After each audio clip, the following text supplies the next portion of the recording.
The morning started with a $42,000 fine slapped on my doorstep for a mailbox painted unapproved eggshell blue, grass 2 inches past regulation, and get this, a disruptively cheerful wind chime. I stood there in my flip-flops, coffee steaming in one hand, staring at this laminated masterpiece stamped with the Pinewood Meadows HOA seal, complete with a watermark of a hawk clutching a ruler, and I thought, this is it. This is how I become the guy who loses his mind over a wind chime. Hey, drop a comment below. Ever had an HOA fine you for something this ridiculous? Like if you want to constantly win in any conflicts. My name's Ethan Carter, a structural engineer who spent the last 8 years fixing bridges in Raleigh so people don't plummet into rivers. I moved to Pinewood Meadows, a cookie-cutter suburb outside Charlotte, North Carolina, because it was quiet, or so I thought. The house was a steal, snagged from a retiring road crew boss named Tom who threw in a workshop and a weird little detail I barely noticed. I owned the only road into the neighborhood. Back then, it was just a line on a deed, not a weapon in a war I didn't know was coming. That is, until Karen Mitchell took over the HOA last spring, turning our little slice of suburbia into her personal fiefdom. Karen's the type who wears sunglasses indoors, drives a leased BMW she can't afford, and talks like she's auditioning for a reality show villain. Her mission? Control. Her target? Me, apparently. That Monday, the letter arrived via a nervous kid named Josh, who handed it over like it was cursed, muttered "good luck, man," and bolted. I ripped it open, expecting a warning about my overgrown azaleas. But no, $42,000 and fines for aesthetic violations. There was even a line about my wind chime, disturbing the neighborhood's sonic harmony. Sonic harmony. I laughed so hard I nearly choked on my coffee, but then it hit me. This wasn't a joke. This was a declaration of war. I tried playing nice at first. I marched down to the HOA office, a trailer tricked out with fake shutters, and faced Karen herself, flanked by her minions, Lisa and Mark, who looked like they'd been hired to play concerned neighbors in a low-budget sitcom. "Karen," I said, keeping my voice steady, "I never signed up for your HOA. My deed says I'm exempt." She didn't even glance up from her clipboard, just clicked her pen like a judge about to sentence me. "Ethan, if you live here, you follow the rules. That's how we keep Pinewood Meadows pristine." Her smile was all teeth, the kind that says she'd enjoy watching you squirm. I slid my deed across her desk, pointing to the exemption clause. She flicked it away like it was a fast food coupon. "File a petition if you disagree," she sneered. "We'll review it in 3 months." That's when I snapped, not in a yelling way, but in that quiet, dangerous way where you realize you've got nothing left to lose. I wasn't just going to fight back. I was going to make her regret ever typing my name on that fine. See, that road I owned?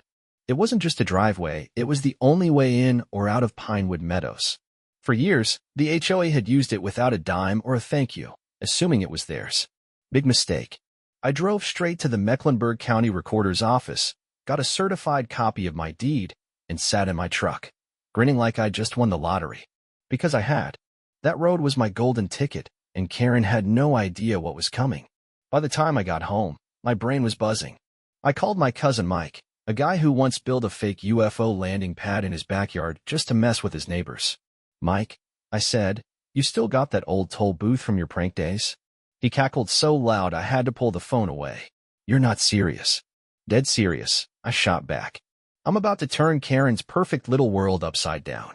We spent the next hour plotting, sourcing a beat-up toll booth from a defunct amusement park near Asheville, rigging it with a license plate scanner, and dreaming up a gate arm that'd make Karen's BMW weep. This wasn't just revenge. This was performance art. And I couldn't wait to see her face when the curtain went up. The next few days were a blur of caffeine, concrete, and pure, unfiltered spite. By Friday, Mike and I had hauled that rusty toll booth down from Asheville in his beat-up F-150, its faded "pay here" sign creaking like it was ready to narrate its own comeback story. We set it up right at the mouth of Meadow Lane, the only road into Pinewood Meadows, bolting it into place with enough rebar to survive a hurricane. I wired a solar-powered gate arm, hooked up a license plate scanner I snagged off eBay for $200, and slapped on a fresh coat of paint, bright yellow, just to make Karen's eye twitch. By Sunday night, it was ready, and I posted signs all over the neighborhood. Private road toll starts Monday, $2 per entry. HOA board, $10. Free resident stickers available, see Ethan. Oh, and those stickers? They came with a waiver saying I wasn't under HOA control. Legal, petty, and perfect. Monday morning, I was out there at dawn, coffee in hand, leaning against the booth like a cowboy guarding his saloon. My wind chime. Yeah, the disruptive one, dangled from the roof, tinkling in the breeze like a middle finger to Karen's sonic harmony. The first car rolled up at 6:47 a.m. Mrs. Davis, a sweet retired nurse who'd lived here since the Nixon era. She squinted at the sign, then at me. Ethan, you're really doing this? I grinned. Yup, want a free sticker. She laughed, signed the waiver, and drove off with a wave. By 7:15, I had a line of neighbors grabbing stickers, tossing me donuts, and swapping Karen horror stories like we were at a support group. She fined me $75 for a birdhouse. My dog's collar was too loud, $1.50. I was starting to feel like the Robin Hood of suburbia. Then came Karen. Her BMW screeched to a halt at 7:32, tires practically smoking. She flung the door open, stormed out in her mirrored aviators, and jabbed a manicured finger at me like she was casting a spell. Ethan Carter, what in the hell is this monstrosity? Her voice could have shattered glass, or my wind chime, if it wasn't already a rebel. I sipped my coffee, slow and deliberate. Morning, Karen. It's a toll booth. Private road, private rules. You owe $10. Her jaw dropped so fast I swear I heard it hit the pavement. You can't charge people to get home, she shrieked. Oh, but I can, I said, tapping the sign with my deed photocopy taped to it. You've been using my road for free for years. Now it's my turn to set the price. Across the neighborhood, word was spreading. I'd rigged a little app to track tolls. Every beep of the scanner pinged my phone, and by 8 a.m., I'd logged 14 cars, half with stickers, half paying cash. Meanwhile, Karen was still parked there, blocking the road, honking like a goose in a blender. Mr. Thompson, the guy who ran the local hardware store, rolled up behind her in his pickup, leaned out, and yelled, "Move it, Karen. Some of us have jobs." She flailed her arms, shouting about lawsuits and community standards, but the honks kept coming. I called out, cheerful as ever, "You're holding up traffic, Karen. Pay up or step aside." She glared at me, pure venom in her eyes, then slammed her door and peeled out, without paying, naturally. I logged her plate, $10 due. Back at her beige trailer fortress, Karen was already rallying her troops. My buddy Chris, who lived 2 streets over, texted me a blurry pic. Karen, Lisa, and Mark huddled around a table, pointing at a map like they were planning D-Day. Heard her say emergency meeting and shut him down, Chris wrote. I smirked. Let her try. That afternoon, I checked the app, $1.68 in tolls, plus a stack of notes slipped under the booth door. One read. Finally, someone sticking it to her. Another. You're my hero, Ethan. Mrs. Davis even dropped off a plate of oatmeal cookies with a smiley face drawn in icing. I munched one, watching the scanner beep as cars rolled through, and felt something shift. This wasn't just about me anymore. It was about all of us. But Karen wasn't done. By evening, I spotted her BMW circling the block, her phone pressed to her ear, probably calling every lawyer in Charlotte who'd take her case. I knew she'd come back swinging. Her ego wouldn't let her lose this quietly. And me? I was just getting warmed up. The toll booth wasn't just a gate. It was a statement, a big, yellow "not today, Karen" to every petty fine she'd ever written. As the sun dipped below the pines, I leaned back, wind chime jingling, and thought, bring it on. Because if she wanted a war, I'd make sure it was one she'd never forget. Tuesday morning hit like a caffeine-fueled fever dream. I was out by the toll booth at sunrise, sipping a black coffee and tweaking the scanner, when a shadow loomed over me. Karen, in a blazer so crisp it could have sliced bread, flanked by Lisa and Mark like a pair of discount bodyguards. She thrust a clipboard at me, her voice dripping with smugness. Ethan, this is a formal HOA compliance notice. Your little stunt violates neighborhood bylaws. Remove it by noon, or we'll escalate. I glanced at the paper. Unauthorized structure, visual blight, emotional distress to residents. Emotional distress. I nearly spat my coffee. Karen, I said, leaning against the booth, my deed says this road's mine. You've got no jurisdiction. Try again. She smirked, that predator grin she thought was intimidating. We'll see about that, she hissed, then strutted off, her minions scribbling notes like they were documenting a crime scene. By 9 a.m., the tolls were rolling in, $54 already, plus a dozen new sticker sign-ups. Neighbors were loving it. Old man Jenkins, who'd been fined $80 for a non-regulation porch flag, drove by and tossed me a thumbs up. "Keep her squirming, Ethan," he yelled. But Karen wasn't squirming yet, she was scheming. Chris texted me from his kitchen window. "She's back at the trailer," on the phone, pacing like a caged tiger. I could picture it, Karen barking orders, her aviators fogging up with rage. Meanwhile, I cranked the booth's Bluetooth speaker, blasting a playlist of wind chime sounds I'd found online. Petty? Yes. Satisfying? Oh, you bet. Then the retaliation kicked in. At 11:15, Lisa and Mark marched onto my lawn with a tape measure and a camera, snapping pics of my shrubs like they were evidence in a murder trial. I caught it on my doorbell cam, Lisa muttering, "Too tall," while Mark measured my mailbox height down to the millimeter. I strolled out, coffee still in hand. "Morning, trespassers. Need help finding the road you don't own?" Lisa flinched, but Mark puffed up like a discount mall cop. "This is a standard inspection," he said. "Standard for what?" I shot back. "I'm not in your HOA. Check the waivers piling up in my booth." I pointed to the stack, now 27 strong. Karen's voice crackled over Mark's walkie-talkie. "Get more violations." I waved at the cam. "Say hi, Karen. You're live." They scurried off, tails between their legs, but I knew this was just round one. Across Pinewood Meadows, the vibe was shifting. My phone buzzed with a group chat Mrs. Davis had started. 50 neighbors, all swapping pics of Karen's flyers taped to their mailboxes. "Alert! Illegal toll scam threatens our peace." She called me a rogue profiteer and linked to her blog, where she'd written a 1,500-word rant comparing me to a highway robber. I laughed so hard I dropped my phone, then fired back on the neighborhood Facebook page, $42K in fake fines versus $2 tolls. Whose peace is threatened here?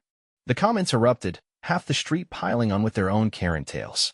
She charged me $60 for a loud welcome mat. My kid's chalk art got me 26.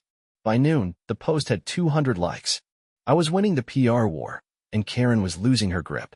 But she doubled down. That afternoon, a tow truck rolled up, some greasy guy in a ball cap hopping out. "HOA hired me to haul this thing," he said, nodding at my booth. I crossed my arms. "Good luck. It's bolted down, and I've got permits. Call the county if you don't believe me." He scratched his head, made a quick call, then shrugged. "They didn't mention that. I'm out." As he drove off, I spotted Karen's BMW idling a block away, her silhouette fuming behind the tinted glass. I waved, all sunshine and spite. She peeled out, tires squealing, and I knew she'd be back with something nastier. She wasn't just mad, she was desperate. That night, I sat on my porch, the wind chime jingling, and tallied the day. $112 in tolls, 34 waivers, and a neighborhood buzzing with defiance. Chris swung by with a beer. "She's losing it, man." Heard her yelling about legal action at the trailer. I clinked his bottle with mine. "Let her sue. I've got the deed, the law, and half the street ready to testify she's a tyrant." We laughed, but deep down, I felt the heat rising. Karen wasn't going to fade quietly, she'd fight dirty. And me? I was ready to match her, step for petty step, until Pinewood Meadows was free of her reign. The war was on, and I was just hitting my stride. Wednesday morning, I woke to a legal envelope so thick it could have doubled as a doorstop, wedged in my mailbox like a bad omen. Inside was a cease and desist from Karen's shiny new lawyer, claiming my toll booth was disrupting community access and extorting residents for profit. Extorting. I laughed until my sides hurt, picturing myself in a bandit mask twirling a mustache. But the kicker? They demanded I dismantle the booth by Friday or face a lawsuit for $75,000 in damages. I sat on my porch, coffee steaming, wind chime taunting the breeze, and called my lawyer, Sarah, a woman who once won a case against a car dealership for selling her a lemon with no engine. "This is a bluff," she said, chuckling. "They've got no leg to stand on. Want to hit back?" Oh, I did. We filed a countersuit that afternoon. 12 years of unpaid road use, $142,000, backed by my deed and a county surveyor's affidavit. Game on. By noon, the toll booth was buzzing $89 in fees, 41 waivers, and a steady stream of neighbors dropping off snacks like I was running a lemonade stand. Mrs. Davis brought brownies. Jenkins tossed me a bag of pretzels. "You're a legend, Ethan," he grinned. Meanwhile, Karen was in overdrive. Chris texted me a live update. She's at the trailer with Lisa and Mark, waving that letter like it's a magic wand. I could see her in my mind, pacing, barking at her minions, plotting her next move. She didn't disappoint. That afternoon, a neon orange flyer hit every doorstep. Urgent. Toll booth menace endangers our homes. It called me a greedy opportunist and promised swift legal action. I posted it online with a caption, $2 tolls versus $75,000 lawsuits. Who's the menace? The neighborhood Facebook group lit up, 300 reactions in an hour, comments piling up like firewood. Karen fined me $90 for a garden hose. She's the real opportunist. I was grinning so wide my face hurt. Then Thursday night rolled in, and Karen went big. She called an emergency HOA meeting at the community center, a squat brick building with flickering lights and a vibe like a dentist's waiting room. I wasn't invited, but I crashed it anyway, toll receipts in my pocket and a smirk on my face. The room was packed, 60 residents, some glaring, some nodding at me like I was their underground hero. Karen stood at the front, clutching a binder thicker than a phone book, her voice booming. Ethan Carter's toll booth is a blight on Pinewood Meadows. He's holding us hostage. I stepped forward, calm as a summer day. Funny you mention hostages, Karen. I own that road. 12 years, no rent from you. How's that for a blight? I slapped my deed on the table, letting it sit there like a dare. The crowd murmured, heads turned. Lisa piped up, voice shaky. We're protecting property values. By fining us for breathing, shouted Mrs. Patel, a tiny woman with a firecracker spirit. You charged me $120 for a wrong shade of curtains. The room erupted, stories spilling out like a dam breaking. $65 for a bird feeder. $40 for a crack planter. Karen's face went redder than a stop sign, but she waved her binder. We have legal backing. My attorney's filing tomorrow. I pulled out my phone, projecting Sarah's countersuit on the wall, $142,000 in bold print. So's mine, I said. See you in court. Gasps rippled through. Karen froze, her binder trembling. She sputtered, this is harassment, but the crowd wasn't buying it. Mr. Thompson stood. You're the harasser, Karen. Ethan's just fighting back. Across the street, my booth stood sentinel, scanner beeping as latecomers rolled through, $127 by night's end. Chris slipped me a beer after the meeting. She's unhinged, man. Screamed about ruining you as we left. I clinked his bottle. She can try. I've got the law, the road, and half this room ready to bury her in testimony. We laughed, but the air felt heavy. Karen wasn't just losing. She was cornered, and cornered tyrants get reckless. Back home, I checked the app, 48 waivers now, a rebellion growing. The meeting had flipped a switch. Pinewood Meadows was waking up, and my toll booth wasn't just a gate anymore. It was a flag, a middle finger to every petty rule Karen ever wrote. She'd swung hard, but I'd swung harder. And this war? It was about to get wild. Friday morning started with a jolt. Tire tracks gouged into the dirt beside my toll booth, deep and fresh, like someone had swerved off-road in the dead of night. I was out there restocking my coffee setup, now a weekend hit with free drip and Toll King mugs, when I spotted it. The scanner's wires were sliced, the license plate cam dangling like a broken toy. My gut twisted. This wasn't some kid with a grudge, this was surgical. I checked the footage. The back camera had cut out at 2:13 a.m., and the solar backup was unplugged with a clean snip. I stood there, coffee going cold, and felt the realization burn. Karen had crossed the line from petty tyrant to full-on criminal. By 10 a.m., the booth was back online. $94 in tolls, 53 waivers. But my phone buzzed with a call from Officer Rivera, a cop I'd met during the tow truck fiasco. Ethan, we've got a report. Someone moved a backhoe onto Lot 19 last night. No permits. Looks like they tried digging near your road. Lot 19? That was Karen's sister's empty plot. My stomach dropped. Nope, not me. I said. Check the city cams. I've got a hunch who's behind it. He grunted. Already on it. Stay sharp. I hung up, staring down Meadow Lane, picturing Karen in her trailer, plotting a rogue bypass to dodge my tolls. She wasn't just fighting dirty, she was breaking laws. Meanwhile, the neighborhood was electric. The Facebook group hit 400 members, a flood of posts about Karen's meeting meltdown going viral locally. Someone even remixed her toll menace rant into a TikTok sound. My app pinged with tolls, But Chris texted from his porch. Shady van's been parked by the entrance all week. Saw Karen talking to the driver yesterday. I grinned, bitter and sharp. She was hiring muscle now? I called Sarah. Sabotage and illegal digging, I said. That's felony territory. She whistled. Get proof, go public. She's toast. I rigged a spare cam on the booth, aimed at the tracks, and waited. That night, the HOA's last gasp came, a crisis meeting at the community center. I rolled in, deed in hand, toll receipts bulging my pocket. The room was a powder keg, 70 residents, half cheering me, half whispering about Karen's flyers. She stormed the podium, hair wild, binder gone. Ethan's a criminal, she shrieked. He's extorting us with that booth. I stood, voice steady. Funny, Karen. I own the road you've trespassed on for 12 years. And last night, someone cut my wires and tried digging on city land. Know anything about that? I held up my phone, pics of the tracks, the busted cam. The crowd gasped. Her eyes widened, caught like a deer in headlights. Mrs. Patel leapt up. You fined me $150 for a porch light? Now you're breaking laws? Jenkins chimed in. That backhoe's hers. I saw it. Karen flailed. Lies. I'm protecting us. But the tide had turned. I projected Rivera's text. City cams caught a van. Plate registered decay. Mitchell. The room roared. Anger, disbelief, triumph. Karen's sister owned that lot, and her prints were all over this. She screamed, my lawyer will bury you. But her voice cracked, hollow. Then the doors swung open, Officer Rivera, badge gleaming. Karen Mitchell, we've got a warrant, trespassing, property damage, unpermitted construction. Her jaw hit the floor. Lisa and Mark shrank back like they'd seen a ghost. Across Pinewood Meadows, my booth stood tall, scanner humming $141 by midnight. Residents streamed out, buzzing, some slapping my back. You did it, Ethan. Mrs. Davis hugged me. She's done.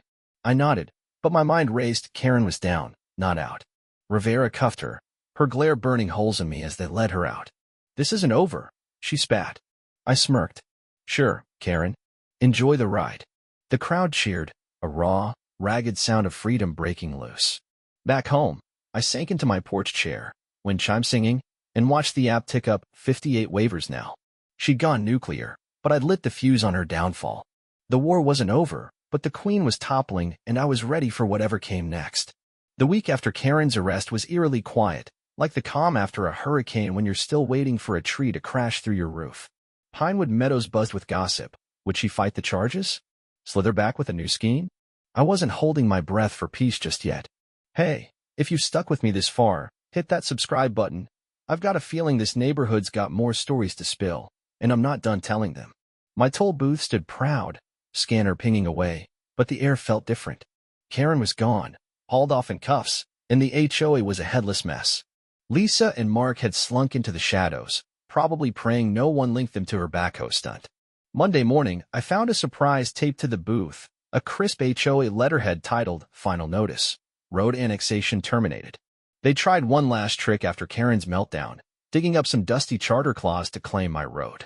Too late. Sarah had already shredded it. My deed was ironclad, and their forged easement, from years back. Yeah, they'd faked my signature, was DOA. I called her, laughing. They're waving the white flag. She snorted. More like a napkin. They're broke and scared. Want to push for damages. I thought about it. $142,000 and back rent sounded nice, but I was done bleeding them. Nah, I said. I just want my road and my wind chime. She drafted a deal. They'd dissolve the HOA, pay my legal fees, $3,200, and sign over permanent road rights. Done. By Wednesday, the news hit the Charlotte Observer. HOA fraud exposed. Toll booth hero prevails. They ran a photo of me leaning on the booth, coffee in hand, with a headline that made me choke on my oatmeal. Hero? I just wanted Karen off my back, but I'd take it. The neighborhood Facebook group exploded, 500 members now, a flood of memes with Karen's mugshot captioned, Toll Queen dethroned. My app ticked up, $162 in tolls that day, 67 waivers. Residents weren't just signing off the HOA, they were throwing a party. Mrs. Davis dropped off a pie with Toll King iced on top. Jenkins painted his mailbox neon green, grinning like a kid. No fines now, he cackled. Across town, Karen's fate sealed shut. Officer Rivera swung by Thursday with an update. She's facing felony charges, trespassing, damage, fraud. Plea deal's her best shot. I smirked. Think she'll learn? He shrugged. Doubt it. But she's done here. That night, I hosted an impromptu booth bash, free coffee, donuts, and a playlist of Karen's Rants remixed by Chris's teenage son into a banger called Pay the Toll. 50 neighbors showed up, kids biking around, adults toasting with sodas. Mrs. Patel hugged me. You freed us, Ethan. I laughed. Blame the wind chime, it started this. The vibe was pure joy, lawn gnomes sprouted everywhere, mailboxes turned rainbow, and someone hung a Karen-free zone banner over Meadow Lane. Friday, the HOA's in came official. Lisa read a shaky apology on the Commons, Mark staring at his shoes. We acted outside our authority, targeted Ethan Carter wrongfully, and dissolved the board effective today. We're sorry.